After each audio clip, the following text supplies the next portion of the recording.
தொகுதியில் இன்னைக்கு 66வது வார்டு அந்த வார்டில் 8 லட்சம் ரூபாய் மதிப்பீட்டில் நிழற்குடை அமைக்கின்றதுக்கான பூமி பூஜை இன்றைக்கு தொடங்கப்பட்டிருக்கிறது. இதில் எங்களுடைய வட்டத்துடைய மாமன்ற உறுப்பினரும் வட்ட செயலாளருமான அருமை தம்பி கோச்சடை மாரிமுத்து அவர்களுடைய முயற்சியாலும் பகுதி செயலாளர் அருமை தம்பி PK முத்துவேல் அவர்களும் PKS அவர்களும் முயற்சி செய்து இந்த நிதியை பெற்றிருக்கிறார்கள். அது மட்டுமல்ல, இந்த வார்டிற்கு இதுவரை இல்லாத அளவிற்கு பல்வேறு பணிகளுக்காக இன்றைக்கு இந்த தொகுதியுடைய சட்டமன்ற உறுப்பினர் என்ற அடிப்படையில் 2 நியாய விலைக் கடை 20 லட்சம் ரூபாயில் கட்டி கொடுத்து மக்களுடைய பயன்பாட்டுக்கு இப்போ இருக்கிறது. அதே மாதிரி கோச்சடை மயானம் அதிவிரைவில் இது உங்கள் தொகுதியின் முதல்வர் என்ற அந்த கோரிக்கையின் அடிப்படையில் இந்த பகுதி மக்களுடைய நீண்ட நாள் கோரிக்கை. நடராஜ நகர் பகுதியில் மக்கள் அதிகமாக வாழ்கிறார்கள். அந்த பகுதியில் இந்த மயானம் அமைந்திருப்பதனால் அங்கே அவர்களுக்கு தேவையற்ற துர்நாற்றங்கள் மற்றும் பல்வேறு தொந்தரவுகள் இருப்பதனால் நம்முடைய மாமன்ற உறுப்பினருடைய கோரிக்கையை ஏற்று உங்கள் தொகுதியின் முதல்வர் என்ற அடிப்படையில், முதலமைச்சர் என்ற அடிப்படையில் அவருக்கு 10 கோரிக்கையில் ஒரு கோரிக்கையை மட்டும் இன்றைக்கு நிறைவேற்றி 1,30,00,000 ரூபாயில் மயான பணிகள் எவ்வளவு தூரம் நடந்திருக்கு? இன்னும் 3 மாதங்களுக்கு முடிவடைகிற மாதிரி மிக நவீன முறையில் அந்த மயானம் அமைக்கப்பட்டிருக்கு என்பதை தெரிவிச்சுக்கிறேன். அதே மாதிரி கோச்சோடைய மெயின் ரோட்டில் போர்வெல் அமைத்து 5 லட்சம் ரூபாய் போர்வெல் அமைத்து கொடுத்துருக்கோம். இந்த அருகாமையில் இருக்க கண்மாக்கரையை தூர்வாரி அது நடைபாதை அமைப்பதற்காகவும் 4,50,00,000 ரூபாயில் அந்த திட்டம் மதிப்பீடு செய்ய தயார் செய்யப்பட்டு மேற்கு தொகுதியில் எங்களுடைய சட்டமன்ற உறுப்பினருடைய உங்கள் தொகுதியின் முதல்வர் என்ற அடிப்படையில் முதலமைச்சர் பார்வை கொண்டு சென்று 50 லட்சம் ரூபாய் ஒதுக்கப்பட்டிருக்கிறது. அதே மாதிரி லாரி செட்டு, மாநகராட்சி லாரி செட்டு நிறுத்த அருகாமையில்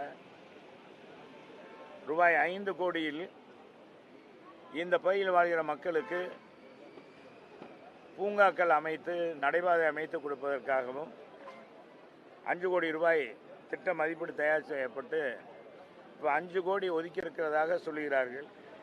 எந்த அளவுக்கு என்பது தெரியவில்லை. நான் நேற்றைய தினம் இன்னைக்கு பூமி பூஜை இருக்கிறதுனால கேட்டேன், அது சொல்லியிருக்காங்க என்பதை தெரிவிச்சுக்கிறேன். அதே மாதிரி அங்கன்வாடி மையம் 25 லட்சம் ரூபாயில் நல்ல முறை கட்டப்பட்டு செயல்பட்டு வருகிறது. நடராஜ நகர் மெயின் ரோட்டில் சுரேஷ் தெருவில் புதியதாக குடிநீர் மெயின் அமைப்பதற்காக சட்டமன்ற உறுப்பினருடைய நிதியில் 14,50,000 ரூபாய் மதிப்பீட்டில் பணிகள் செய்து கொடுக்கப்பட்டிருக்கிறது. கோச்சடை முதல் விராட்டிபத்து பெண்ணர் காலனி வரை அந்த பகுதி மக்களுக்கு, விராட்டிபத்தில் இருக்கிற மக்களுக்கு குடிநீர் பிரச்சனை இருந்தது. இங்கேருந்து 30 லட்சம் ரூபாய் செலவில் மெயின் அமைத்து இன்னைக்கு அவர்களுக்கு தங்குதடையின்றி நீர் கொடுக்கப்பட்டிருக்கிறது. அதே மாதிரி அம்பலகார தெருவு, இந்த பகுதியில் கோச்சடை அம்பலகார தெருவு, ஆதிராவிடர் காலனி, மாரியம்மன் கோயில் தெருவு ஆகிய பகுதியில் 20 லட்சம் ரூபாயில் சின்டெக்ஸ் அமைத்து கொடுத்து போர்வெல் அமைத்து கொடுத்துருக்கணும் என்பதையும் எல்லாம் தொகுதி மேம்பாட்டு நிதியிலிருந்து செஞ்சு கொடுத்துருக்கேன். அது மட்டுமல்ல, என்னுடைய முயற்சினால் ஏறத்தாழ 16 தெருக்களில் இன்றைக்கி தார் சாலைகள் போடப்பட்டிருக்கு என்பதும், அதே மாதிரி மேற்கு தொகுதி மேம்பாட்டு நிதியிலிருந்து 11 பணிகள் எடுக்கப்பட்டு மிக சிறப்பாக செயல்பட்டு வருகிறது. சில பணிகள் நடைபெற்று வருகிறது என்பதையும் பெருமையோடு தெரிவித்துக் கொள்கிறேன். எனவே 3 முறை தேர்ந்தெடுத்த மக்களுக்கு இது போன்ற பணிகளை தொடர்ந்து செய்து கொண்டு இருக்கிறோம். ஒவ்வொரு பகுதியாக சென்று செய்து கொண்டு இருக்கோம். அதே மாதிரி நம்மளுடைய கோச்சடை பகுதியில் இது அதிமுகவுடைய கோட்டை. அப்படி இருக்கும்போது இங்கே இந்த பகுதி மக்களுக்கான அனைத்து வசதியும் செய்து கொடுக்க வேண்டியது எங்களுடைய கடமை என்ற அடிப்படையில் இந்த பணிகளெல்லாம் செஞ்சுருக்கோம். இது மட்டுமல்ல, இப்போ மதுரை மாநகரை என்னுடைய சட்டமன்ற 3 முறை நான் தேர்ந்தெடுத்த அடிப்படையில் மாண்புமிகு அம்மா அவர்களும் மாண்புமிகு பொதுச் செயலாளர் எடப்பாடியார் அவர்களும் என்னை தொடர்ந்து அமைச்சராக 10 ஆண்டுகள் அமைச்சராக இருந்ததன் அடிப்படையில் மதுரையில் 8000 கோடிக்கான பணிகள் எடுக்கப்பட்டு பல்வேறு வளர்ச்சி பணிகள் அம்மா ஆட்சி காலத்தில் ஸ்மார்ட் சிட்டி பணியின் கீழ் சீர்மிகு நகர அடிப்படையில் மதுரையை அழகுபடுத்தியிருக்கிறோம். சாலை வசதி அமைத்திருக்கோம், பறக்கும் பாலம் அமைத்திருக்கிறோம். இன்னும் 50 ஆண்டுகளுக்கு குடிநீர் பிரச்சனையே இல்லை என்ற அடிப்படையில் முல்லை பெரியார் அணையிலிருந்து 1296 கோடியில் திட்டம் வகுத்து அது பணிகள் அது மந்தமாக நடந்து கொண்டு இருக்கிறது, ஆமை வேகத்தில் நடந்து கொண்டு இருக்கிறது. நான் நகர்ப்புறத்துறை அமைச்சர் இடத்துல சொல்லி அது விரைவில் அவர்களுக்கு மதுரை மாநகர மக்களுக்கு 100 வார்டுகளுக்கும் சேர்ந்து இந்த குடிநீர் வழங்குகிற திட்டம் தங்குதடையின்றி 24 மணி நேரம் கொடுக்குற அந்த திட்டத்தை விரைவாக முடிக்க வேண்டும் என்று கேட்டிருக்கேன். அவர்களும் விரைவாக முடித்து கொடுப்பதாக சொல்லியிருக்கிறார்கள். கடந்த ஆண்டே முடிக்க வேண்டியது பணி தாமதமாகிக் கொண்டே இருக்கிறது என்பதையும் இந்த நேரத்தில் தெரிவிச்சுக்கிறேன். சொல்லுங்க. இந்த மின்கட்டண உயர்வு குறித்து எங்களுடைய பொதுச் செயலாளர் என்னுடைய ட்விட்டர்லேயே நான் போட்டிருக்கேன், சில பேருக்கு அனுப்பியிருக்கேன், நீங்கள் பார்த்துருக்கலாம். நம்முடைய மாண்புமிகு முதலமைச்சர் எதிர்க்கட்சி தலைவராக இருக்கும்போது இந்த மின்கட்டண உயர்த்த வேண்டும் என்று சொல்லி மத்திய ஆணையம், மின்சார வாரிய ஆணையம், நீங்கள் இந்தந்த ஸ்லாப்பில் தமிழகத்தில் மின்சாரம் கட்டணம் உயர்த்த வேண்டும் என்று சொல்கின்ற பொழுது அதற்கான உத்தேசிக்கின்றதை அதிகாரிகிட்ட வாங்கி கொண்டு அவர்கள் ஏற்றாத மின் கட்டணத்திற்காக நம்முடைய முதலமைச்சர் எதிர்க்கட்சி தலைவராக இருக்கும்போது கருப்பு சட்டை போட்டு குடும்பத்தோடு ஆர்ப்பாட்டம் பண்ணார். இன்றைக்கி அவருடைய ஆட்சி காலத்தில் பார்த்தீங்கன்னா ஆண்டுக்கு ஒரு முறை, இப்போ 3 முறை இவங்க வந்த பிறகு மின்கட்டணம் உயர்த்தியிருக்காங்க. இதில் பீக் ஹவர்ஸ் வேறு, இது மாதிரி ஸ்லாப் சிஸ்டத்தில் வேறு மின்கட்டண உயர்வு ஏற்றிருக்காங்க. மக்களுக்கு வரி மேல் வரி விதித்திருக்காங்க. இது போன்ற இதை முதலமைச்சர் செய்து கொண்டு இந்த 40 தொகுதியிலும் நாடாளுமன்ற தொகுதியிலும் வாக்களித்து வெற்றி பெற செய்த மக்களுக்கு பரிசாக ஒரு பக்கம் கொடுத்திருக்கிறார் என்பதுதான். இதுதான் உயர்வு, கட்டண உயர்வு தான் பரிசாக கொடுக்கப்பட்டிருக்கு என்பதை தெரிவிச்சுக்கிறேன்.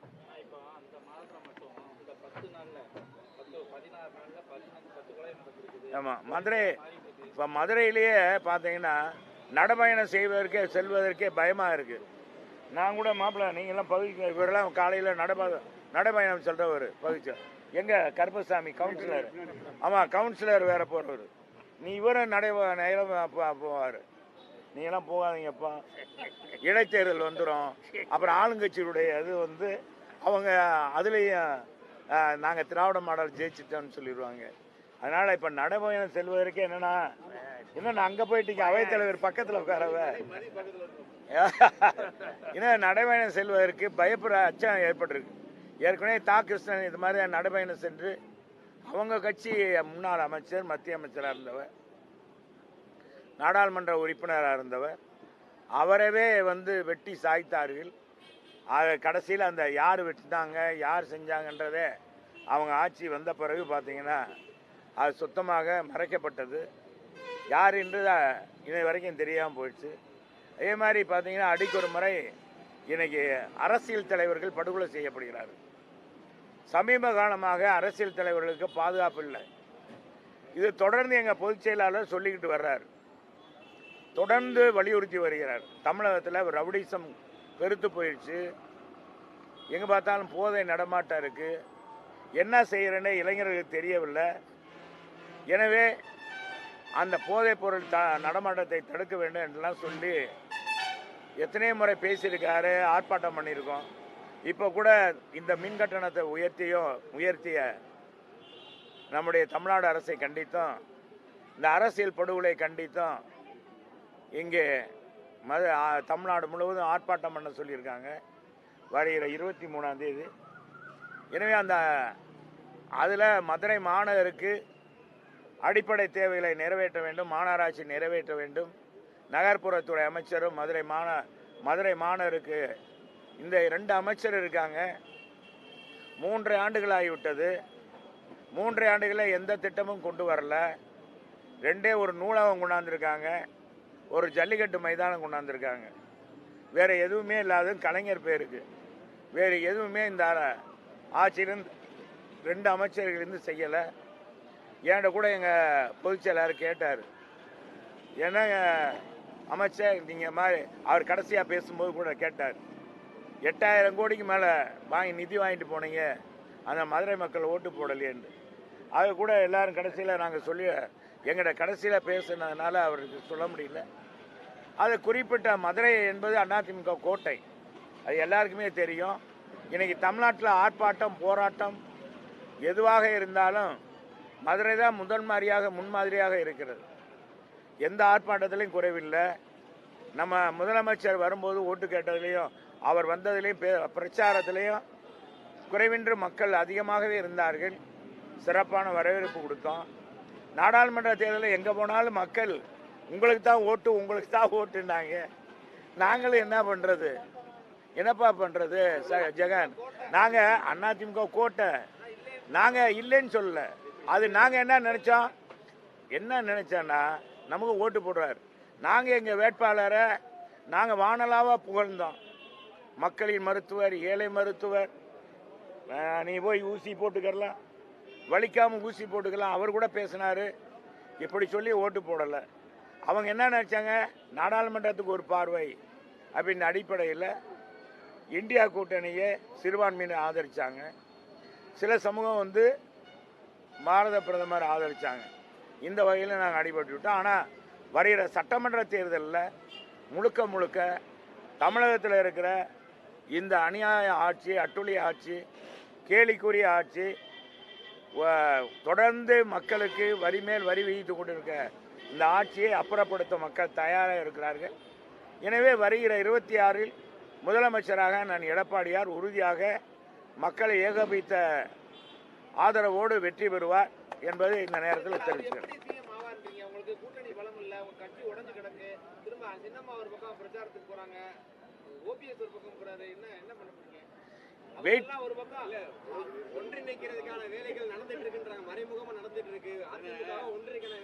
நீங்க கேட்கிற கேள்விக்கு வெயிட் அண்ட் சி. எங்க பொதுச் செயலாளர் கூட ஒரு சாணக்கியத்தனமானவர், ஒரு மாபெரும் இயக்கத்தை அவருக்கு இந்த அவர் ஆட்சியில் பொறுப்பேற்கும் போது பார்த்தீங்கன்னா, முதலமைச்சர் எடப்பாடியார் பொறுப்பேற்கும் போது இவரால் ஆட்சி செய்ய முடியாதுன்னு தான் சொன்னாங்க. இப்படி எப்படி நிர்வாகத்தை செய்ய முடியும்?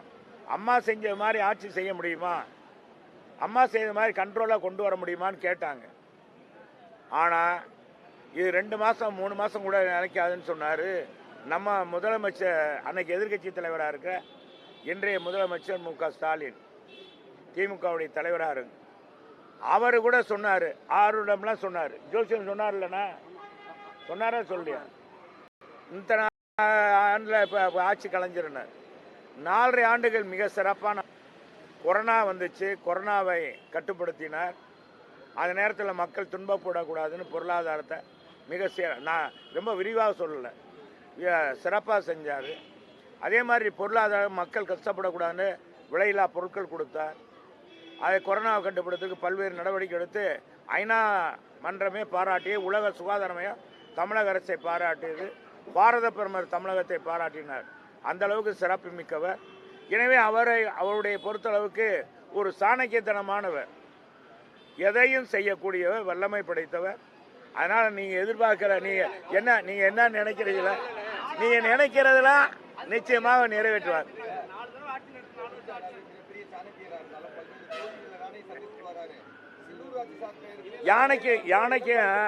யானைக்கும் அடிசறக்கும் தம்பி, அதே நீ அதெல்லாம் எடுக்கக்கூடாது. யானைக்கும் அடிசறக்கும். இது இந்த தேர்தல் வந்து அளவுகோல் அல்ல. இது நாடாளுமன்ற தேர்தல்.